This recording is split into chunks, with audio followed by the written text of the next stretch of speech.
Bonjour à tous. Ce matin, je ne suis pas là. Enfin, je suis là, mais je ne suis pas là pour vous faire un Morning Bull live. Je suis en balade au travers de l'Europe, à Bruxelles pour être plus précis. Alors, je vous ai laissé un souvenir et je me suis dit qu'on pourrait pour une fois parler d'un concept boursier qu'on pratique souvent, mais dont on ne parle que très peu. La question aujourd'hui sera donc de savoir pourquoi les marchés aiment les mauvaises nouvelles, autrement dit, le concept du bad news is good news. J'en ai déjà parlé moult fois dans mes vidéos, mais là on va essayer de le décortiquer en quelques minutes.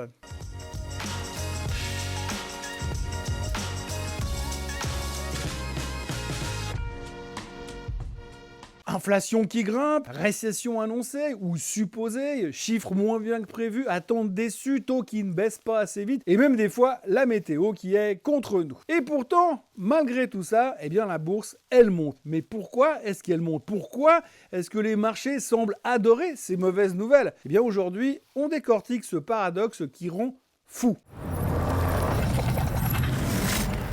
Alors pourquoi les mauvaises nouvelles peuvent-elles être positives pour les marchés? Eh bien ça tourne souvent, pour ne pas dire tout le temps, autour du concept des banques centrales. On a appris avec le temps, surtout depuis quelques années, que quand les chiffres économiques sont mauvais, comme une hausse du chômage ou une baisse de la croissance, la réaction typique des banques centrales quand tout va mal, c'est d'intervenir, puisqu'on sait qu'elles sont nos amies et que depuis les crises des années 2000, elles se pointent toujours au bon moment, comme Zorro, mais sans le cheval.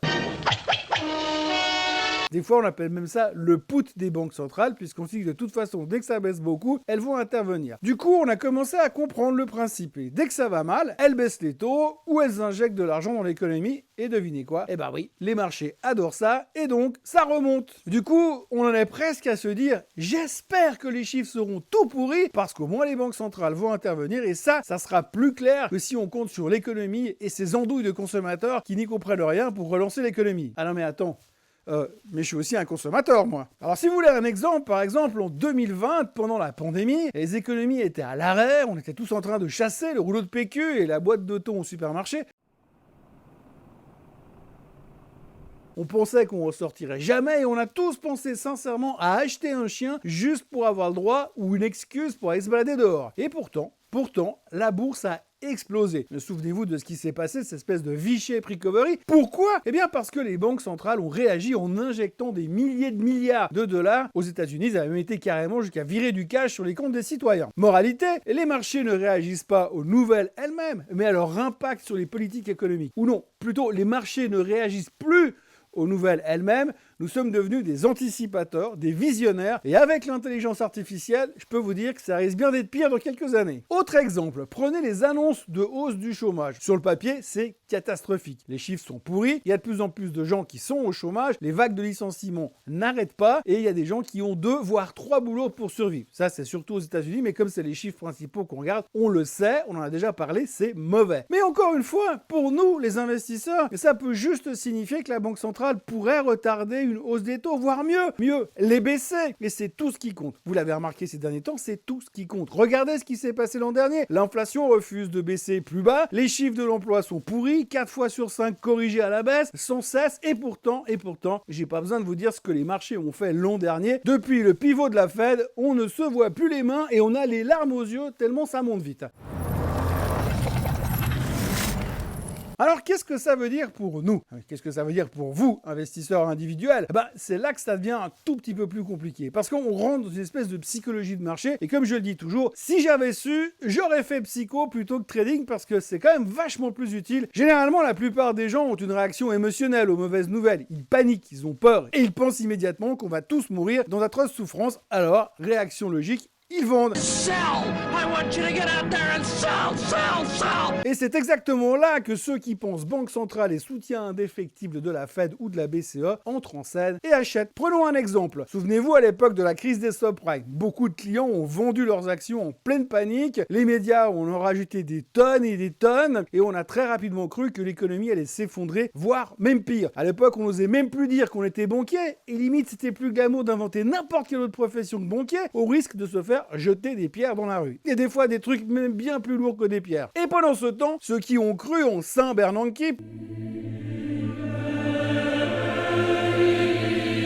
patrons de la Fed à l'époque, en ont profité pour acheter à ce moment-là et ont réalisé des profits monumentaux une fois la crise passée. Pour rappel, en ce temps-là, le S&P 500 était à 666. Début 2009, on est à 666 sur le S&P 500. Pas 5666, 666 tout court. Et Nouriel Roubini venait nous dire que ça irait à 333. Alors conseil pratique, la clé c'est d'éviter les réactions émotionnelles, éviter le bruit. Prenez du recul et posez-vous cette question, les mauvaises nouvelles vont-elles vraiment changer la trajectoire à long terme des entreprises dans lesquelles nous sommes investis et surtout, est-ce que les banques centrales pourraient vraiment nous laisser tomber un jour? Spoiler alerte, la réponse est non. Ils sont beaucoup trop maqués avec les politiques et les politiques ont trop peur que la bourse pète la gueule et empêchent leur réélection et du coup ils toucheraient plus leurs indemnités de parlementaires, ils devraient trouver un vrai boulot, ils auraient plus de chauffeur pour aller au travail. Donc non, ils ne nous laisseront jamais tomber, à moins qu'eux-mêmes tombent d'abord.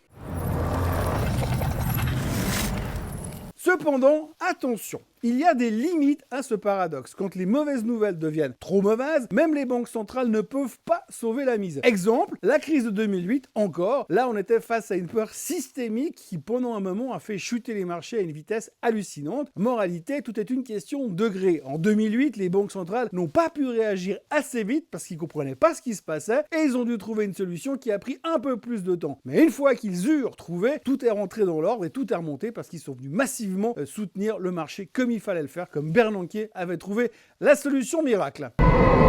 Expecto Patronum! Leur méthode avait été discutable à l'époque, on va pas revenir là-dessus, mais c'était ça ou le retour au Mésozoïque et la chasse au T-Rex, c'était pas trop leur truc.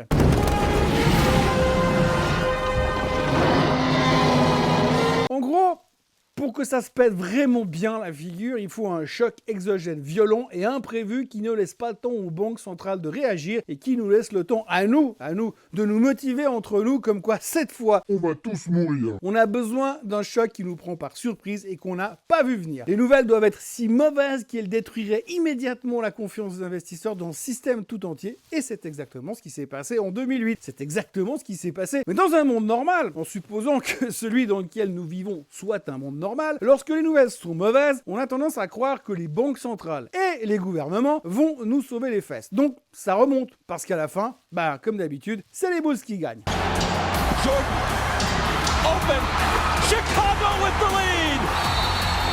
Michael Jordan running on fumes with 45 points. That may have been the last shot Michael Jordan will ever take in the NBA. En résumé, les marchés financiers, c'est un peu comme cet ami qui se plaint tout le temps, mais qui finit toujours par obtenir ce qu'il veut et s'en sortir. Les mauvaises nouvelles, ce sont parfois, voire même souvent, des opportunités cachées. Alors, la prochaine fois que tout semble aller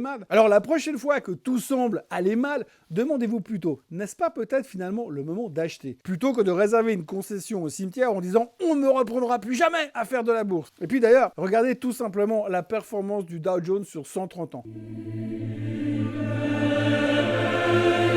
La question ne se pose même pas. Malgré les mauvaises nouvelles, on finit toujours par remonter. Lorsque j'ai fait mon premier pas dans une banque, le Dow Jones était à 2000 points, on était en 87. Aujourd'hui, on est à 44 000 et nous sommes passés par le crash boursier de 87, la crise de l'épargne et des prêts dans les banques américaines avec 1000 faillites aux États-Unis, c'était fin 80, début 90, la crise du yen japonais, c'était un crash immobilier, crash des actions japonaises, c'était en 92, éclatement de la bulle spéculative japonaise qui provoque une récession prolongée, surnommée décennie perdue, décennie qui aurait duré 30 ans. On est passé par la crise du pesos mexicain, la Tequila Crisis, c'est en décembre 94, crise économique majeure au Mexique et répercussions sur plein de marchés émergents. On a passé par la crise asiatique, c'était en juillet 97 et ça a duré jusqu'à début 98. Les monnaies asiatiques qui s'effondrent, qui provoquent une instabilité économique dans toute l'Asie et des pertes massives sur les marchés mondiaux. On enchaîne direct derrière avec la crise russe en août 98. Même principe, il y a tout qui s'effondre, la Russie qui coule, qui entraîne avec elle le rouble et panique générale sur les marchés financiers mondiaux. La crise du fonds LTCM qui nous tombe dessus dans le sillage de la crise russe,